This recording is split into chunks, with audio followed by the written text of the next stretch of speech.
جو لوگ اللہ پر ایمان لائیں، کہیں کہ ہمارا رب اللہ ہے، پھر اس پر جم جائیں، ان پر فرشتوں کا نزول ہوتا ہے، نہ کوئی غم کرو نہ خوف، خوشیاں مناؤ جنت کی جس کا تم سے وعدہ کیا گیا تھا۔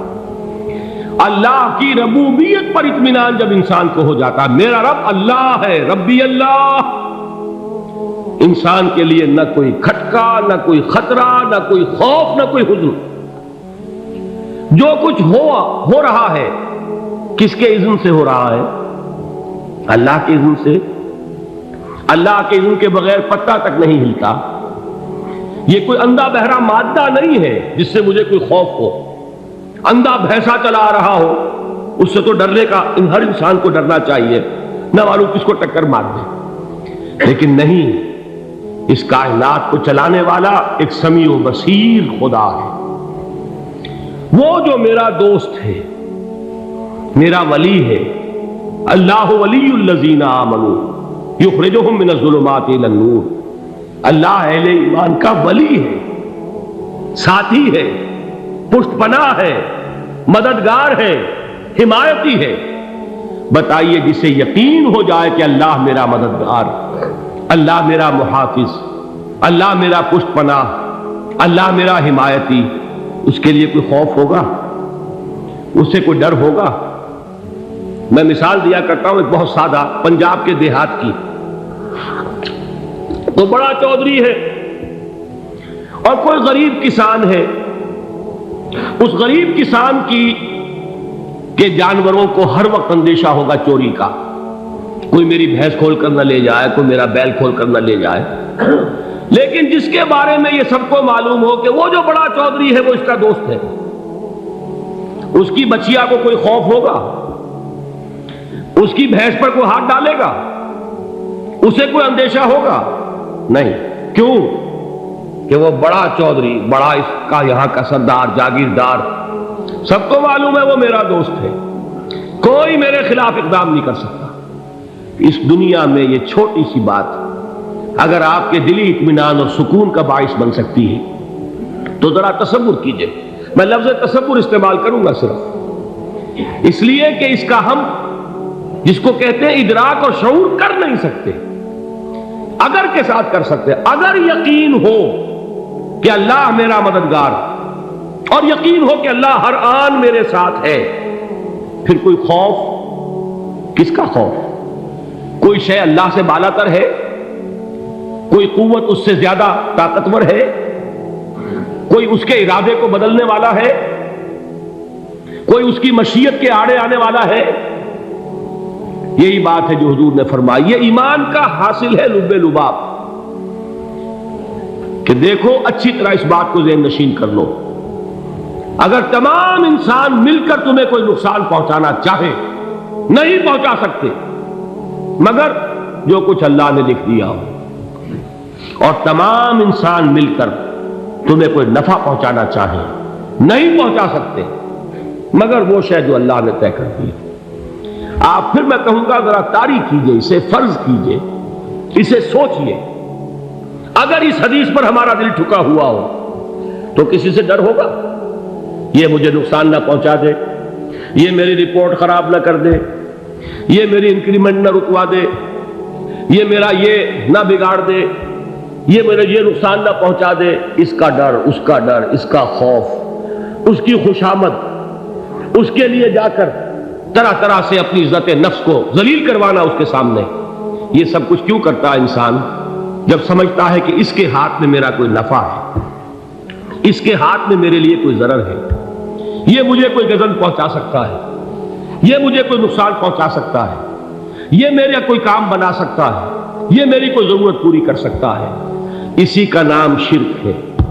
جہاں آپ نے یہ سمجھا کہ غیر اللہ کے اندر کوئی طاقت موجود ہے، وہی شرک ہے۔ بتوں سے تجھ کو امیدیں، خدا سے نو امیدی، مجھے بتا تو صحیح اور کافری کیا ہے؟ شرک تو یہ ہے۔ جس پر بھی تمہیں یہ خیال ہے، کلمہ ہے یہ کلمہ سوم، لا حول ولا قوت الا باللہ، ذرا اس پر دل کو کبھی اگر آپ تصور کریں، پھر فرض کریں، دل ٹھک جائے اس پر، کوئی طاقت نہیں۔ یہی بات تھی جو شیخ عبد القادر جیلانی رحمۃ اللہ علیہ نے اپنی وصیت میں اپنے بچے سے کہی. 11ویں دینے والے ہیں لیکن حضرت شیخ عبد القادر جیلانی کی وصیت اور تعلیمات کو کتنے لوگ ہیں تم جانتے ہو؟ یہ جن مقامات تک پہنچے ہیں وہ کس چیز کی بدولت پہنچے؟ انہوں نے جو پیغام دیا وہ کیا تھا؟ اے میرے بچے، جس طریقے سے قرآن مجید میں حضرت لقمان کی نصیحتیں جو ہے نقل کر دی گئی ہیں، میں یہ عرض کروں گا بالفرض اگر قرآن حضرت عبد القادر جیلانی کے بعد نازل ہوا ہوتا تو شیخ عبد القادر کی یہ نصیحتیں بھی قرآن میں درج ہوتی. اتنی اونچی نصیحتیں ہیں. اے میرے بچے اس حقیقت کو ذہن نشین کر لے، لا فاعل فی الحقیقت ولا مؤثر الا اللہ. اس کائنات میں نہ کوئی فاعل حقیقی ہے نہ مؤثر حقیقی ہے سوائے اللہ. کسی شے میں کوئی تاثیر نہیں اگر اللہ نہ چاہے.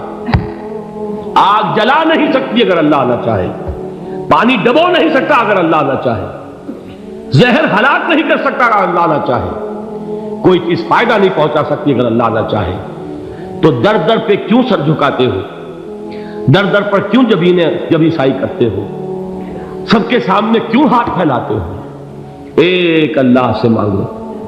ایک اللہ کے سامنے زمین پر اپنی جبین رکھو.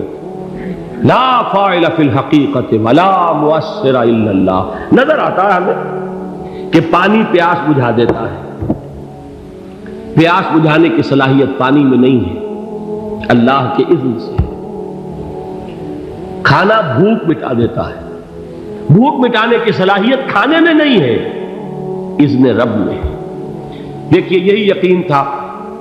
حضرت موسیٰ علیہ السلام کا واقعہ یاد کیجئے. سامنے سمندر آ گیا ہے. قوم دیکھتی ہے پیچھے کہ گرد و غبار کا طوفان. معلوم ہوا کہ فرعون اپنے لشکر سمیت آ گیا. لشکر جب چلتا تھا تیز رفتاری کے ساتھ تو گرد و غبار کا جو طوفان اٹھتا تھا اس کا تصور کیجیے. اور لمحہ بلمحہ وہ قریب آ رہا ہے. پوری قوم نے کیا کہا؟ اے موسیٰ انا لمدرکون. اے موسیٰ ہم کو پکڑے گئے. قرآن مجید میں تو یہاں وہ باتیں نہیں لکھی ہیں لیکن تورات میں یہ درج ہے کہ بنی اسرائیل جھگڑنے لگے، دست و گریبان ہو گئے موسیٰ کے ساتھ. موسیٰ ہمیں یہاں مروایا لا کر، اس سے تو ہم وہیں بہتر تھے. وہاں کھانے کو ملتا تھا، زندگی تو تھی، بیگار ہم کر رہے تھے، موت تو نہیں تھی. اب جو کچھ ہوگا اس کا تصور کرو، جس طریقے سے ہمارے ٹکڑے اڑائے جائیں گے. تو لڑ رہے ہیں حضرت موسیٰ علیہ السلام سے. یہ تورات کی تفصیل ہے. قرآن میں صرف اتنا آیا ہے، پریشان ہو کر انہوں نے کہا انا لمدرکون. موسیٰ ہم کو پکڑے گئے. اس وقت موسیٰ کا جواب کیا ہے؟ کلا ان معی ربی سیہدین. نہیں، میرے ساتھ میرا رب ہے، وہ راستہ دے گا. بتائیے کہاں راستہ نظر آ رہا ہے؟ یہ ہے ایمان بالغیب. راستہ نظر نہ آئے تب اللہ پر یقین ایمان ہے. جیب میں پیسے ہوں اور تب دل کو اطمینان ہے تو ایمان کس پر ہوا؟ پیسے پر، اللہ پر نہیں. جب وسائل و ذرائع نہ ہو اور پھر یقین ہو کہ اللہ مسبب الاسباب ہے، وہ اسباب کا پابند نہیں ہے، وہ اسباب کا محتاج نہیں ہے، اسباب اس کے محتاج ہے. اگر یہ یقین ہے تو اللہ پر ایمان ہے. یہ نہیں ہے تو تمہارا ایمان اسباب پر ہے، وسائل پر ہے، ذرائع پر ہے، مادیات پر ہے، اللہ پر نہیں. اس وقت کہاں راستہ تھا؟ کوئی راستہ تھا؟ سمندر ہے اور ادھر سے لشکر آ گیا ہے. کلا ان معی ربی سیہدین. اب دیکھیے ایمان کہہ دینا آسان ہے، ہوا معکم اینما کنتم. جہاں کہیں بھی تم ہوتے ہو اللہ تمہارے ساتھ ہوتا ہے. لیکن اس کا یقین قائم ہو جائے تو زمین و آسمان کا فرق واقع ہو جائے. یہی بات ہوئی حضور کے ساتھ. غار ہے، چھپے ہوئے ہیں محمد رسول اللہ اور آپ کے وہ یار غار ابو بکر صدیق رضی اللہ تعالی عنہ. اقبال نے حضرت ابو بکر کی شان میں چند اشعار کہیں صرف، لیکن واقعہ یہ ہے کہ بھاری بھاری نظموں پر اور قصیدوں پر بھاری ہے. طویل ترین نظمیں اور قصیدے ہوں ان پر بھاری ہے. ہمتیں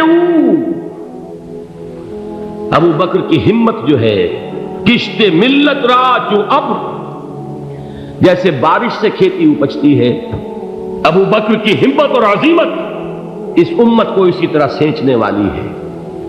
ثانیے اسلام و غار و بدر و قبر، وہ دوسرے تھے اسلام میں، دوسرے پہلے کون تھے؟ انا اول المومنین، حضور فرماتے ہیں سب سے پہلا ایمان لانے والا میں، دوسرے ابو بکر۔ ویسے ہمارے ہاں یہ چلتا ہے اختلاف، حضرت علی پہلے ہیں کہ حضرت ابو بکر پہلے ہیں، لیکن اس میں بڑی خوبصورت تطبیق قائم کی ہے علماء نے، اور بہت صحیح ہے۔ چار کے بارے میں فیصلہ ہی مت کرو کہ کون پہلے، ان کی ایک عجیب تقسیم کر دی ہے۔ آزاد مردوں میں، بالغ مردوں میں سب سے پہلے ابو بکر، بچوں میں سب سے پہلے علی، خواتین میں سب سے پہلے خدیجہ، اور غلاموں میں سب سے پہلے زید بن حارثہ۔ بڑی پیاری تقسیم ہے، یہ چاروں ہی پہلے ہیں، ہر ایک کے لیے اولیت ہے۔ اور واقعہ یہ ہے کہ اگر زمانی اعتبار سے تعین ہوگا تو پہلے خدیجۃ الکبریٰ آئیں گی رضی اللہ تعالی عنہ، کسی اور سے بات کرنے کی نوبت بعد میں آ سکتی ہے، پہلے تو اہلیہ محترمہ سے بات ہوئی، آتے ہی پہلی وحی ہوئی ہے، ابھی تبلیغ کا حکم نہیں تھا، کس کو بتایا واقعہ؟ ابھی اپنی نبوت کی تبلیغ کا تو حکم ہی نہیں آیا، واقعہ کس کا ہے؟ وہ خدیجہ کا ہے۔ جب کہا ہے کہ خشیت علی نفسی، مجھے اپنی جان کا اندیشہ ہے، تو کیا جواب دیا خدیجہ نے رضی اللہ تعالی عنہا؟ وہ صدیقۃ الکبریٰ ہے، صدیقات جو ہے خواتین ان میں چوٹی پر خدیجۃ الکبریٰ ہے رضی اللہ تعالی عنہا، اور صدیق جو مرد ہیں ان میں صدیق اکبر ہے ابو بکر صدیق رضی اللہ تعالی عنہ، لیکن صدیقات میں چوٹی پر۔ جب حضور نے فرمایا خشیت علی نفسی، کیا فرمایا، کیا عرض کیا، کیسے تسلی دی؟ نہیں نہیں، اللہ آپ کو ضائع نہیں کرے گا، آپ غریبوں کے ہمدرد ہیں، آپ مساکین کے تکالیف رفع کرنے والے ہیں، آپ بیواؤں کی سرپرستی کرتے ہیں، آپ مسافروں کی خدمت کرتے ہیں، اللہ آپ کو ضائع نہیں کرے گا۔ یہ یقین ہے اس خاتون کے اندر۔ خیر وہ ایک علیحدہ بات ہو جائے گی۔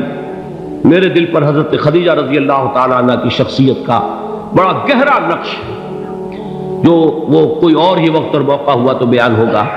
بہرحال اقبال نے ایک مصرے میں جو چار اولیتیں جمع کر دی ہیں، ہمت او کشت امت را چو ابر، ثانی اسلام و غار و بدر و قبر۔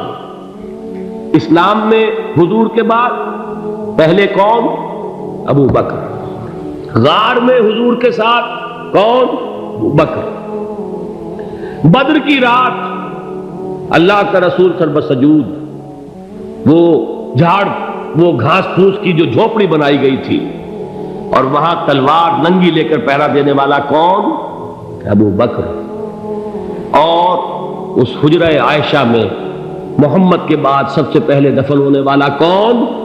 ابو بکر رضی اللہ تعالی عنہ صلی اللہ علیہ وسلم۔ وہ جو معاملہ میں سنا رہا تھا غار ثور کا، حضرت ابو بکر بھی حضور کے خیال سے لرز گئے ہیں۔ آپ کو یاد ہوگا کہ جا کر پہلے تمام جتنے سوراخ تھے انہیں بند کیا، ایک سوراخ رہ گیا تھا جس کو بند کرنے کے لیے کوئی کپڑا نہیں تھا، وہاں اپنی ایڑی رکھی ہے، تب کہا ہے حضور سے تشریف لائیے، اور اپنے زانو پر حضور کو لٹایا ہے، اور وہاں کسی موذی جانور نے کاٹا ہے، حضور کی آنکھ لگ گئی تھی، اس وقت اس بل کے اندر جو بھی بچھو ہے کیا ہے واللہ عالم، اس نے کاٹا ہے، اس کی تکلیف کی وجہ سے ابو بکر کی آنکھوں سے آنسو ٹپک گئے، حضور کے چہرے مبارک پر پڑے ہیں، تو حضور جاگے ہیں، معاملہ کیا ہے؟ ایڑی نہیں ہٹائی وہاں سے، مبادا وہ جانور وہاں سے نکل کر محمد الرسول اللہ کو کوئی گزن پہنچا دے، ابو بکر کی ایڑی ہے، جس طرح چاہے کھا لے، ختم کر دے، جان نکل جائے تب کوئی آنچ آئے، محمد پر تو آئے، لیکن جیتے جی نہیں۔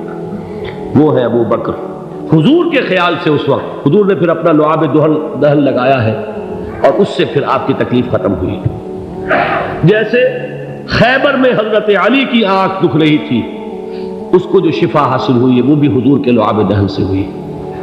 تو بہرحال اس وقت انہوں نے کہا ہے کہ اے نبی یا رسول اللہ، اگر اس وقت ان میں سے کسی نے غیر ارادی طور پر بھی اپنے قدموں کی طرف جھانک لیا تو پکڑے جائیں گے۔ کیا جواب تھا اللہ کے رسول کا؟ لا تحزن ان اللہ معنا، اللہ ہمارے ساتھ ہے، کیوں گھبراتے ہو ابو بکر؟ یہ ہے ایمان باللہ، میرا مالک اللہ، میرا رازق اللہ، میرا محافظ اللہ، میرا مددگار اللہ، میرا پشت پناہ اللہ، میرا دوست اللہ۔ یہ دوستی ہے اللہ کی جو لب لباب ہے، حاصل ہے ایمان کا، اسی کا نام ولایت ہے۔ اولیاء اللہ کے سروں پر سینگ نہیں ہوتے، جس کے دل میں ایمان راسخ ہو چکا ہو وہی اللہ کا ولی ہے، جسے اللہ پر یقین ہو چکا ہے وہی اللہ کا ولی ہے، جسے یقین ہے اللہ میرے ساتھ ہے، میرا مددگار، میرا پشت پناہ، میرا ساتھی، میرا دوست، میرا محبوب، میرا محب۔ اللہ اہل ایمان سے محبت کرتا ہے، واللہ یحب الصادقین، ان اللہ یحب الذین یقاتلون فی سبیلہ صفا کانہم بنیان مرصوص۔ اللہ محبت کرنے والا، اہل ایمان محبوب، اور اہل ایمان محبت کرنے والے اللہ محبوب۔ والذین آمنوا اشد حبا للہ۔ آپ تصور کیجئے جسے یہ رشتہ ایمان یا رشتہ ولایت حاصل ہو جائے، الا ان اولیاء اللہ لا خوف علیہم ولا هم یحزنون، آگاہ ہو جاؤ، اللہ کے دوستوں کے لیے نہ کوئی خوف ہے نہ کوئی حزن ہے۔